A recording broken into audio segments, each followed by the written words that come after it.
오늘은 내가 죽어서 네가 살아야 해. 내가 죽어서 네가 살아야 해라는 제목으로 말씀 전하도록 하겠습니다. 오늘 본문의 표면적인 내용은 헌금에 관한 말씀입니다. 바울이 고린도 성도들에게 연보를 잘 하라고, 오늘날로 말하자면 헌금을 잘 드리라고 권면하고 있습니다. 그 당시 예루살렘 교회는요, 경제적으로 극심한 어려움을 겪고 있었죠. 그러자 이방 지역의 초대 교회들이 이 예루살렘 성도들을 돕기 위해서 십시일반으로 일종의 구제헌금을 작정하고 실제로 그렇게 헌금을 드리고 있었습니다. 그래서 바울은 마게도냐 성도들의 헌금 생활을 좋은 예로 삼아서 고린도 교회의 성도들도 그렇게 헌금 생활을 잘할 수 있도록, 특히 그들이 예루살렘 교회를 위해 작정했던 그 구제 헌금을 잘 드릴 수 있도록 권면했습니다. 고린도후서 8장 6절입니다. 그러므로 우리가 디도를 권하여 그가 이미 너희 가운데서 시작하였은즉 이 은혜를 그대로 성취하게 하라 하였노라. 여기서 말하는 은혜란 고린도 성도들이 애초에 예루살렘 성도들은 물질적으로 돕고자 하는 그 자비로운 섬김을 의미합니다. 그러니까 바울은 그의 동역자 디도를 고린도 교회로 파송해서 고린도 성도들이 그 연보, 구제헌금을 작정하고 또 준비하게 하였고, 이제는 그들의 계획과 그 작정대로, 그리고 지금은 잠시 중단되게 되었지만 이제는 그 작정한 연보를 이제 온전히 드리라는 것이죠. 근데 여러분, 저는 오늘 이 본문을 통해서 여러분에게 헌금 생활에 관한 말씀을 드리려는 것이 아닙니다. 저는 오늘 이 말씀을 통해서 보다 본질적이고 또 핵심적인 그 하나님의 핵심적인 메시지가 무엇인지 전해드리려고 합니다. 사실 이것은 오늘 본문의 핵심적인 메시지를 실제적으로 보여주는 하나의 사례일 뿐입니다. 물론 이 헌금 생활 하나의 사례로서 충분한 가치가 있겠지만 사실은 그것보다 훨씬 더 크고 중요한 메시지가 이 본문 속에 담겨져 있다는 것이죠. 다시 말해서 오늘 이 말씀 안에는 우리가 결코 놓쳐서는 안 돼 신앙생활의 가장 중요한 원리가 되는 복음이 들어있다라는 것입니다. 그래서 여러분, 저는 오늘 여러분과 함께 헌금이 아니라 복음을 살펴볼 것입니다. 복음. 오늘 본문에 파묻힌 복음을 꺼내어서 그 복음이 무엇인지, 그 복음이 어떠한 것인지, 더 나아가서 그 복음이 우리를 어떻게 변화시키고 우리로 하여금 어떠한 삶을 살아가게 하는지를 살펴볼 것입니다. 그래서 제가 오늘 이 설교를 통해서 저와 여러분에게 기대하는 것은요, 이제부터는 헌금 생활 잘해야지, 단순히 그런 수준이 아닙니다. 그런 단편적인 깨달음, 그런 도덕적인 수준, 율법적인 차원을 넘어서서 이 복음의 심연 깊은 곳으로 들어가서 아주 심오한 깨달음을 건져 올리는 것입니다. 복음이 이런 것이구나. 내가 믿는 복음이 바로 그런 것이었구나. 복음만이 답이구나. 오직 복음만 붙들어야 되겠구나. 복음을 더 깊이 깨달아 알아야겠구나. 복음으로 충만한 인생을 살아야 되겠구나. 복음의 진정한 그 의미와 가치를 깨닫고 정말로 그 복음만 의지하며 살아가게 하는 것, 그것이 오늘 설교의 목표입니다. 다 같이 오늘 본문 1절을 보십시오. 형제들아, 하나님께서 마게도냐 성도 교회들에게 주신 은혜를 우리가 너희에게 알리노니. 바울은 고린도 성도들이 복음적인 인생을 살아갈 수 있도록, 그들 안에 복음이 회복되어서 완전히 복음에 입각한 인생을 살아갈 수 있도록 하나의 좋은 신뢰를 들고 있습니다. 그것은 바로 마게도냐 성도들의 섬김이었습니다. 여러분, 그 당시 마게도냐 성도들은요, 어떠한 삶을 살아가고 있었을까요? 오늘 본문 2절입니다. 환난의 많은 시련 가운데서 그들의 넘치는 기쁨과 극심한 가난이 그들의 풍성한 연보를 넘치도록 하게 하였느니라. 여러분, 여기에 놀라운 아이러니의 삶이 있죠. 마게도냐 성도들은 복음으로 인한 환난과 극심한 가난 속에서 살아가고 있었습니다. 바울이 헬라어로 표현한 그 원어를요 그대로 직역하면은 그들은 깊은 바닥에 이르는 빈곤함, 깊은 바닥에 이르는 빈곤함. 그러니까 그들은 아주 찢어지게 가난한 삶, 어쩌면 그 중에 아주 극빈의 삶을 살아가고 있는 성도들이 있었을지도 모르겠습니다. 그런데 참 아이러니한 사실은 무엇입니까? 그런 상황 가운데서도 그들에게 기쁨이 있었다는 것입니다. 그리고 더 나아가서 그 찢어지는 가난 속에서도 넘치도록 풍성한 헌금, 그것도 그냥 헌금이 아니라 자기도 힘든데 더 힘든 그 누군가를 돕기 위한 구제연금을 드렸다라는 사실이죠. 어쩌면 우리는 이렇게 생각할 수도 있습니다. 아니, 지금 누가 누굴 돕겠다는 거지? 보아하니 마게도냐 성도들은 누군가를 도울 처지가 아니라 도리어 누군가에게 경제적인 지원과 도움을 받아야 될 처지잖아. 그런데 어째서 그렇게 헌금을, 그것도 누군가를 돕기 위한 헌금을 드릴 수 있었다는 거지? 그런데 그들은 그런 상황 속에서 불평과 불만이 아닌 어찌 이루 말할 수 없는 그 기쁨으로 넘치도록 풍성한 그 기쁨을 맛보면서 살았던 것일까? 그게 정말 사실일까? 여러분, 정말 이 사실이 납득이 되십니까? 저는 솔직히 잘 납득이 되지 않았습니다. 그래도 그들이 좀 부유하고 남들보다 넉넉하게 살고 있었다면 충분히 그런 삶을 살았을 수도 있었겠습니다. 그런데 그들은 부유하지 않았습니다. 가난했죠. 또 찢어지게 가난했습니다. 제가 그들의 처지를 과장해서 설명드린 것이 아니고요, 오늘 말씀이 실제로 그렇게 증언해주고 있습니다. 오늘 본문을 그대로 직역해 보면은 그들은 정말로 가난했고요, 최소한 그들은 경제적으로 보통 이상이 아닌 보통 이하의 삶, 중산층 이하의 삶을 살아가고 있었습니다. 근데 여러분, 잠언 17장 1절에 이런 말씀이 있습니다. 마른 떡 한 조각만 있고도 화목하는 것이 제육이 집에 가득하고도 다투는 것보다 나으니라. 무슨 말일까요? 사람은 떡 한 조각만으로 얼마든지 행복하게 살 수 있다는 뜻입니다. 뿐만 아니라 제육이 가득하다고, 먹을 것과 입을 것이 가득하다고 해서 그저 돈과 재물이 많다고 무조건 행복한 삶을 살아가는 것은 아니라는 것이죠. 실제로 그렇잖아요. 오늘날 돈이 많은데도 불행하게 살아가는 사람들 얼마나 많습니까? 가령 재산 때문에 다투고 또 재물 때문에 불화를 겪는 가정들 얼마나 많습니까? 그러니까 여러분, 우리의 행복은요, 부에, 재물에 달려있는 것이 아닙니다. 진짜 우리를 행복하게 해주는 것은요, 마른 떡 한 조각도 아니고 제육이 가득한 것도 아니고요, 그런 차원으로는 절대 우리의 인생이 행복해질 수 없다라는 것입니다. 그러면 여러분, 과연 무엇이 우리 인생을 행복하게 해줄까요? 오늘 본문 1절을 다시 보십시오. 형제들아, 하나님께서 마게도냐 교회들에게 주신 은혜를 우리가 너희에게 알리노니. 여러분, 바로 이 말씀에 정답이 들어있죠.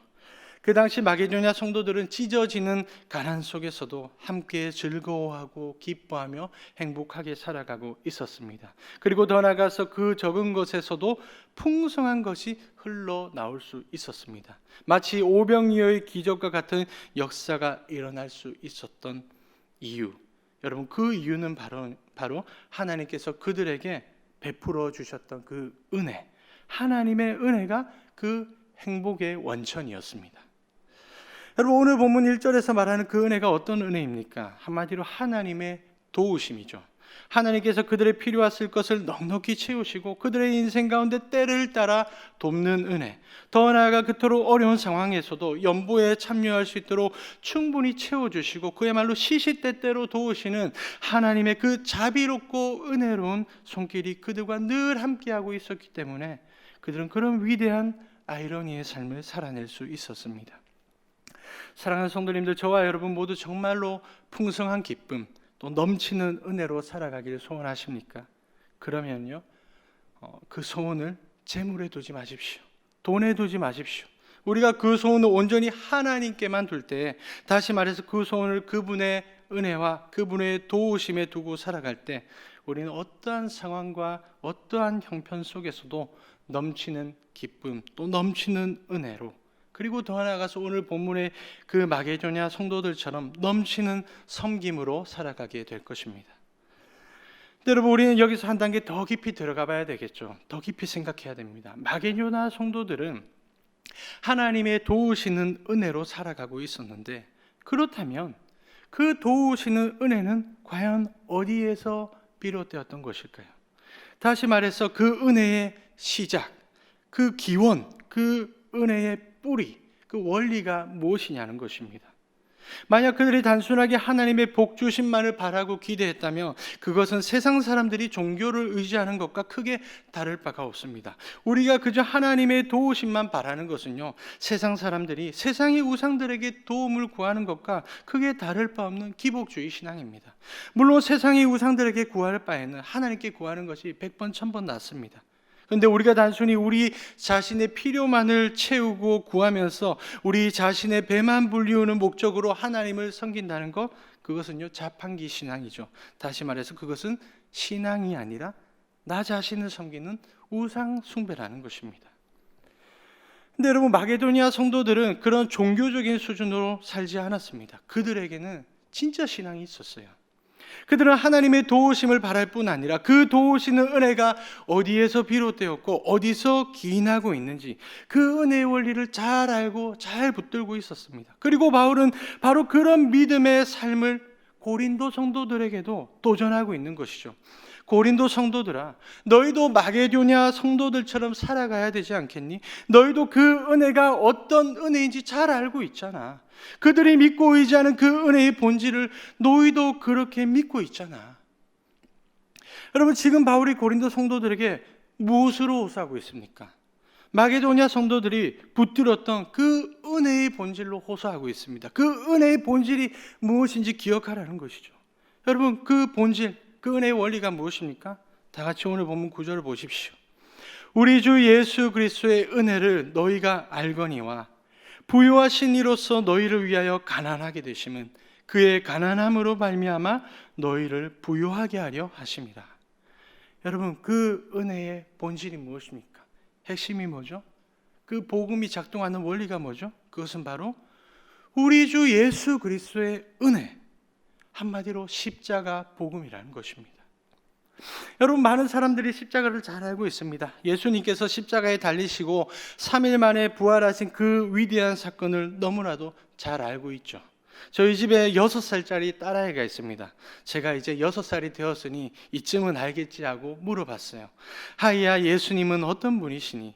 놀랍게도 제 딸아이가 정답을 말했습니다. 예수님은 십자가에 달려 죽으신 분이야.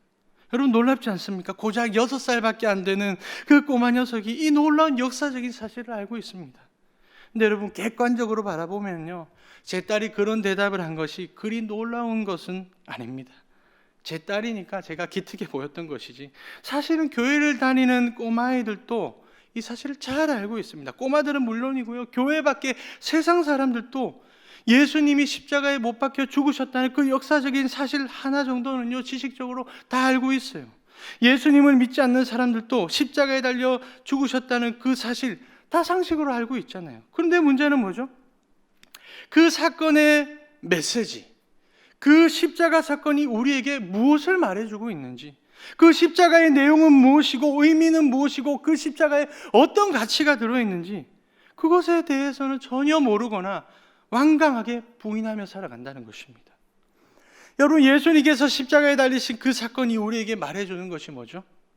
예수님은 그 사건을 통해서 우리에게 어떠한 말씀을 하고 계시는 것일까요? 도대체 뭘 보여주려고, 과연 무슨 메시지를 던져주시려고 그 비참하고 참혹한 십자가의 형틀에 자기 몸을 내어 던지신 것일까요?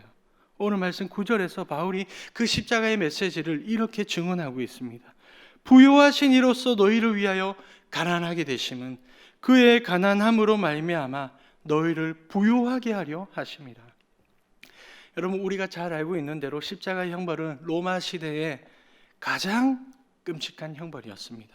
가장 저주스럽고도 혐오스러운 형벌이었습니다. 만약 그 당시에 가족과 지인 중에서 그런 십자가의 형벌을 받은 사람이 있었다면 굉장한 모멸과 수치심을 느꼈을 것입니다. 그 엄청난 부끄러움과 치욕스러움에 아주 견디지 못했을 것입니다. 근데 바울은 성경 곳곳에서 바로 그 끔찍한 십자가를 증거하고 있습니다. 아니, 심지어 십자가를 자랑하고 있습니다. 그리고 그는 그 십자가를 뭐라고 말하고 있습니까? 복음, 굿뉴스라고 선포하고 있습니다. 내가 복음을 부끄러워하지 아니하노니, 그러나 내게는 우리 주 예수 그리스도의 십자가 외에는 결코 자랑할 것이 없으니. 여러분, 바울은 왜 그 십자가를 복음이라고 선포했을까요? 왜 그 십자가에 달리신 예수 그리스도를 부끄러워했던 것이 아니라 도리어 자랑했을까요? 예수 그리스도의 십자가가, 그 십자가 복음이 왜 진짜 복음인지, 왜 유일한 복음이 되는 것일까요? 그리고 그 이유는 바로 그 십자가에 담긴 그 의미, 그 가치 때문입니다. 부요하신 이로서 너희를 위하여 가난하게 되심은 그의 가난함으로 말미암아 너희를 부유하게 하려 하십니다. 예수님은요, 우리를 부유하게 하시려고 십자가에서 가난해지셨습니다. 좀 더 쉽게 말하자면 이런 뜻이죠. 내가 죽어서 네가 살아야 해. 내가 죽어서 네가 살았다. 여러분, 이게 바로 복음이에요.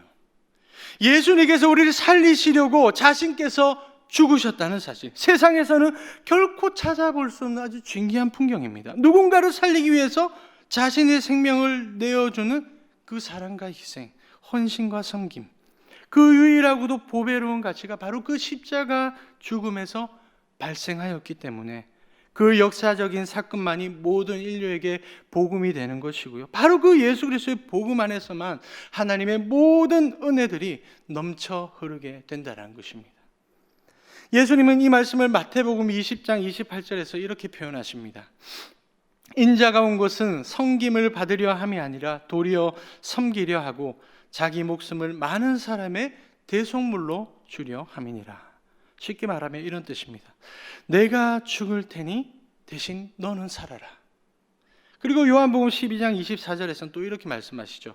내가 진실로 진실로 너희에게 이르노니 한 알의 밀이 땅에 떨어져 죽지 아니하면 한 알 그대로 있고 죽으면 많은 열매를 맺느니라. 무슨 말일까요? 내가 썩어서 네가 열매가 되어야 돼. 나의 사망으로 네가 생명을 얻어야 돼. 선지자 이사야는 이사야 53장 5절에서 그 십자가 복음을 이렇게 예언하고 있습니다. 그가 찔림은 우리의 허물 때문이요 그가 상함은 우리의 죄악 때문이라. 그가 징계를 받음으로 우리는 평화를 누리고 그가 채찍에 맞음으로 우리는 나음을 받았도다. 쉽게 말해서 이런 뜻입니다. 내가 아파져서 네가 나아야 돼. 내가 불행해져서 네가 행복해져야 돼. 내가 벌을 받아서 네가 상을 받아야 돼. 내가 매를 맞아서 네가 위로를 받아야 돼. 내가 상해서 네가 회복되어야 해. 결국 그 모든 십자가의 메시지를 한마디로 종합하면 이런 뜻이 됩니다. 내가 죽어서 네가 살아야 돼. 여러분, 팀켈러 목사님이 죄와 복음의 차이를 이렇게 설명합니다. 먼저 죄의 원리는 이렇습니다. 네가 죽어서 내가 살아야 돼. 나는 나를 위해, 나의 이익을 위해, 나의 이미지를 위해 너를 희생시킬 거야. 너는 너의 필요를 희생해서 나를 섬기게 될 거야. 이게 죄의 원리라는 것입니다. 여러분, 마귀가 예수님을 시험할 때 뭐라고 했습니까? 마귀가 또 그 예수를 데리고 지극히 높은 산으로 가서 천하 만국과 그 영광을 보여 이르되 만일 내게 엎드려 경배하면 이 모든 것을 너에게 주리라. 마귀의 메시지 한마디로 무엇입니까? 나를 섬겨라는 것입니다. 여러분, 세상의 가치관, 세상의 방식들이 다 이런 원리로 돌아가고 있지 않습니까? 세상에서는 자기 자신을 다른 사람들과 끊임없이 비교하면서 어떻게든 상대방을 깎아내리고 다른 사람들을 이용해 먹고 타인의 모든 것들을 다 착취해서 결국에는 누굴 섬기게 합니까? 나 자신을 섬기게 하는 것이죠. 한마디로 네가 죽어서 내가 살아야 된다는 것이 세상의 방식입니다. 너는 나를 위해서 죽어야 되고 나를 위해서 희생해야 되고 나를 위해 헌신하고 섬겨야 된다는 것, 그게 세상의 가치관입니다. 그래서 세상 사람들은 철저히 계산적인 인생을 살아갑니다. 누군가와 관계를 맺을 때도 나의 이익을 생각하고 나의 손해를 따져보면서 철저히 자기중심적으로 수지타산을 계산해 본 다음에 그렇게 해서 내가 그 사람에게 조금이라도 뭐라도 얻어낼 것이 있으면은 마음속으로 그 사람에게 합격이란 도장을 찍어주죠. 그러고는 그 사람 또는 그 관계에 나의 최소한을 투자합니다. 여러분, 왜 최대한이 아니라 최소한을 투자하는 것일까요? 최대한으로 투자했다가는 혹시라도 내가 손해를 볼까 봐. 그리고 혹여나 그 관계에서 내가 잃을 것이 있거나 그 사람에게 무언가 손해 볼 것이 계산되면은 그 사람과 엮이려 하지 않습니다. 요즘 젊은 친구들 표현대로 말하자면 득이 안 되는 사람과는 손절해 버리는 것입니다. 그런 인간관계들은 그저 비즈니스적인 관계, 형식적인 관계로만 취급되다가 어느 시점에서 완전히 단절, 끊어버리는 것입니다. 근데 여러분, 예수님의 방식, 복음의 원리, 십자가의 원리는 무엇입니까? 팀켈러 목사님 또 이렇게 말합니다. 그러나 예수 그리스도께서 세상에 오셔서 말씀하셨다. 내가 죽어서 너희가 살아야 한다. 내 삶으로 너희를 섬긴다.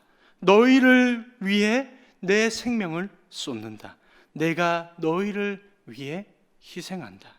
그러면서 이 팀켈러 목사님이 그에 대해서 아주 실제적이고 구체적인 적용점 한 가지를 예로 들어주고 있습니다. 한번 들어보십시오. 부모들은 자신이 죽으며 내가 죽어서 네가 살아야 해 라고 말할 수 있다. 아이를 위해 자신의 생명을 희생할 수 있고 아이가 사랑을 받는다고 느끼며 자라가게 할 수 있다. 바꾸어 말하면 부모들은 자녀를 살리려고 자신이 죽을 수 있다. 하지만 반대로 어떤 부모들은 절대로 희생하지 않는다. 그들은 자녀 양육에서 절대로 자신에 대해 죽지 않는다. 그러면서 줄곧 이렇게 말한다. 미안해, 나에겐 내 필요가 있고 내 스케줄이 있고 내 목표가 있어. 그러니 네가 날 방해해서는 안 돼. 여러분, 요즘 세간에 일어난 수많은 아이들의 죽음을 한번 생각해 보십시오. 왜 그런 잔악한 일들이 벌어지는 것일까요? 심지어 교회를 다니는 사람들조차도 그런 잔인한 악행을 저지르곤 하는데 도대체 왜 그런 인생을 살아가는 것일까요? 그 속에 바로 죄의 원리가 작동하고 있기 때문입니다. 네가 죽어서 내가 살아야 된다는 것이죠. 그래서 여러분, 복음 말고는요 소망이 없습니다. 이 땅에선 도무지 소망을 찾을 수가 없어요. 오직 예수 그리스도만이 우리의 유일한 소망이라는 것입니다. 왜냐? 십자가에서 들려오는 그 음성에 귀 기울여 보십시오. 세상은요 늘 네가 죽어서 내가 살아야 된다 그렇게 말하지만 예수님은 늘 내가 죽어서 네가 살아야 된다라고 말씀하고 계시기 때문이죠. 여러분, 오늘 말씀을 보십시오. 마게도냐 성도들은 풍성한 기쁨으로 넘치는 연보를 드렸습니다.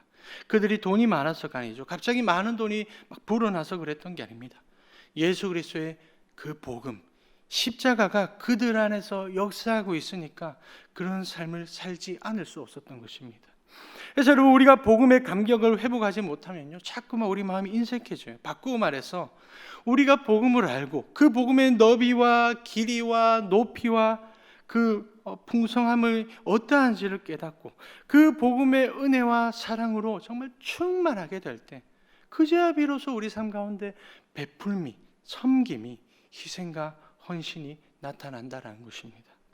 마게도냐 성도들을 보십시오. 그들은요 결코 계산적이지 않았습니다. 왜냐? 그들에게는 이미 계산이 다 끝났기 때문입니다. 그들은 연보를 드릴 때 분명히 이렇게 생각했을 것입니다. 우리는 이미 본전 이상의 이득을 얻었다. 예수 그리스도의 십자가, 그 은혜로 우리는 아무 수고와 공로와 단 1푼의 대가도 없이 이루 헤아릴 수 없는 엄청난 이득을 보게 되었다. 그렇다. 우리는 예수 그리스도께 값으로 매길 수 없는 아주 값비싼 한량없는 그 은혜, 지고한 사랑을 우리는 충만하게 선물 받은 자들이다. 그래서 여러분, 우리도 마게도냐 성도들처럼 정말로 그 복음을 알고 있다면, 그 복음을 믿고 있다면 계산할 필요가 없겠죠. 이미 계산이 다 끝났는데 왜 자꾸만 계산을 하십니까? 임금이 10,000달란트나 되는 빚을 탕감해 주었으면 100데나리온쯤은요 아무것도 아니잖아요. 그런데 우리는 왜 눈꼽만큼도 안 되는 그 손해를 자꾸만 계산하려 하십니까? 우리가 희생하려 하지 않고 섬기려 하지 않는다면 우리는 아직도 복음이 무엇인지, 십자가가 뭔지, 예수가 누구신지 모르는 것입니다. 우리가 정말로 그 복음을 깊이 깨달아 알고 뿐만 아니라 그 복음을 정말로 믿는다면 우리도 누군가를 위해서 희생하고 섬기는 거 당연하게 되는 것이죠. 그래서 바울이 고린도 성도들에게 그들의 섬김으로 그들 자신의 믿음을 증명해 보이라고 촉구하는 것입니다. 고린도후서 8장 7절에서 8절 말씀을 보십시오. 오직 너희는 믿음과 말과 지식과 모든 간절함과 우리를 사랑하는 이 모든 일에 풍성한 것 같이 이 은혜에도 풍성하게 할지니라. 내가 명령으로 하는 말이 아니요 오직 다른 이들의 간절함을 가지고 너희의 사랑의 진실함을 증명하고자 함이로라. 쉽게 말해 이런 뜻이죠. 고린도 성도들아, 너희는 모든 신앙생활에 있어서 뛰어나다. 너희는 믿음도 좋고 정말 말도 잘하고 지식도 많고 또 열정이 가득하고 뿐만 아니라 우리 복음을 섬기는 우리들을 정말로 너희들이 사랑하고 있지 않느냐? 그러니 너희도 마게도냐 성도들처럼 그 실제적인 섬김으로 너희 신앙을 증명해야 되지 않겠니? 너희의 그 신앙적인 탁월함과 그 진정성을 너희들의 섬김으로 증명해 보여다오.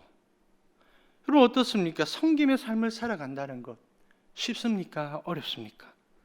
예수님은요, 제자도가 무엇인지를 가르쳐 주시려고 한 부자 청년에게 이렇게 말씀하셨습니다. 예수께서 그를 보시고 사랑하사 이르시되 너에게 아직도 한 가지 부족한 것이 있으니 가서 너에게 있는 것을 다 팔아서 가난한 자들에게 주라. 그리하면 하늘에서 보화가 내게 있으리라. 그리고 와서 나를 따르라 하시니. 여러분, 이 말씀 그저 남의 이야기로 흘려들으면 뭐 아무것도 아닌 거죠. 근데 여러분, 만약에 실제로 예수님이 뭐 꿈에서나 여러분에게 삶 속에 딱 나타나셔가지고 그 부자 청년에게 하셨던 그 말씀을 저와 여러분에게도 똑같이 말씀하신다면 과연 우리는 그 부자 청년과 다른 반응을 보일 수 있겠습니까? 근데 여러분, 그때 부자 청년이 근심하며 돌아가지 않고 바로 그 자리에서 예수님께 엎드렸다면 어땠을까요? 자신의 무능함을 깨닫고 자신의 죄악됨을 뼈저리게 인정하고 나는 할 수 없습니다. 나는 아무것도 아닙니다. 나는 무능력합니다. 자신의 그 연약과 한계를 진솔하게 그렇게 고백하고 그리고 바로 그런 이유 때문에 예수님이 이 땅에 오셨다는 그 사실을 믿고 의지하고 그 복음이 되신 예수님을 붙들었다면 그 부자 청년의 인생이 과연 어떻게 되었을까요? 여러분, 우리 스스로가 그러한 인생을 살 수 있다면은 예수님께서 사실 이 땅에 오실 필요가 없는 것입니다. 여러분, 예수님이 이 땅에 오신 이유가 무엇입니까? 우리가 할 수 없는 그 일을 하시려고, 자신을 다 내어주며 섬기는 그 일을, 내가 죽어서 누군가를 살리는 그 일을, 우리 스스로는 도무지 그런 일을 해낼 수도 없기 때문에, 그래서 그분께서 이 땅에 성육신으로 오셨고 십자가에 매달려서 우리가 할 수 없는 그 일을 감당해 주신 것입니다. 그러니까 여러분, 진짜 우리의 진정한 필요는요, 예수님입니다. 예수님만이 우리의 진정한 필요가 되십니다. 우리는 오직 그분만을 믿고 의지할 때 그러한 삶을 살아갈 수 있는 것이죠. 그래서 우리는 그 부자 청년처럼 근심하며 돌아갈 것이 아니라 도리어 그 복된 소식에 기뻐하고 감사하고 감격하면서 그 복음으로 달려나가야 됩니다. 그 복음을 붙잡아야 됩니다. 그럼 우리가 그 십자가를 붙들 때 어떤 역사가 일어날까요? 그 십자가를 붙들 때 비로소 복음의 능력이 공급되는 것입니다. 마치 다 꺼져버린 핸드폰이 충전기에 꽂혔을 때 그 꺼져버린 화면이 다시 나타나는 것처럼 우리가 예수님께 그 복음에 꽂히면요, 섬김의 모습이 꺼져버린 우리 삶에 섬김의 모습이 다시금 나타나게 됩니다. 섬김의 삶을 전혀 살 수 없었던 우리들이 놀랍게도 섬김의 삶을 살아내게 되는 것이죠. 그래서 바울이 고린도 성도들에게 바로 그 작업을 하고 있는 것입니다. 고린도 성도들을 예수 그리스도의 복음에 꽂아주는 그 일을 하고 있는 것이죠. 우리 주 예수 그리스도의 은혜를 너희가 알거니와. 고린도 성도들아, 너희도 예수 그리스도의 은혜를 알고 있잖아. 그 십자가 복음이 어떠한 것인지, 그 십자가 사랑을 너희도 다 받아 누리지 않았느냐. 지금도 너희는 누구보다 그 복음을 잘 알고 잘 믿고 그 복음의 열정이 뛰어나지 않니? 그러니 그 복음을 기억하고 복음을 붙들어, 그리고 그 복음에 합당한 섬김의 모습을 나타내. 사랑하는 성도님들, 우리도 복음을 붙들 때만이 섬김의 삶을 살아낼 수 있습니다. 사실 섬김은요, 모든 그리스도인들에게 마땅히 요구되는 삶입니다. 모든 그리스도인들에게 섬김은 아주 당연한 것입니다. 왜냐하면요, 섬김은 복음을 알고 믿는다는 증거이기 때문입니다. 근데 여러분, 우리가 복음을 떠나 살면은요, 그 복음을 잊고 살아가며 그 복음을 깊이 묵상하지 않게 되면 우리가 아무리 교회를 열심히 다녀도 섬김의 삶을 능히 살아낼 수 없습니다. 그래서 고린도 교회도 한때는 섬김이 중단되었던 것입니다. 근데 여러분, 바울은 그들에게 복음의 충전기를 꽂아 주었습니다. 과연 그들은 그 다음에 어떠한 삶을 살아가게 되었을까요? 여러분이 한번 경험해 보시기 바랍니다. 우리 삶에 복음이 회복되면 어떠한 변화와 어떠한 역사들이 나타나게 되는지 저와 여러분이 직접 경험해 보시기를 축복합니다. 우리가 복음을 붙들면요, 복음이 우리를 붙잡아 주는 것입니다. 복음을 사로잡은 사람은요, 반드시 그 복음에 사로잡힌 인생을 살아가게 됩니다.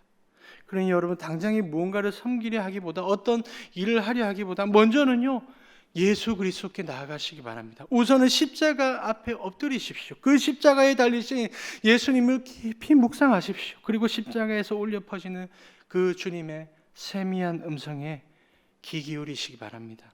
내가 죽어서 네가 살아야 해. 사랑하는 성도님들, 이 복음이 저와 여러분의 심령에 들려오기를, 그리하여서 우리 모두의 삶 가운데 그 복음의 생명력이 성김으로 나타나게 되시기를 주님의 이름으로 축복합니다.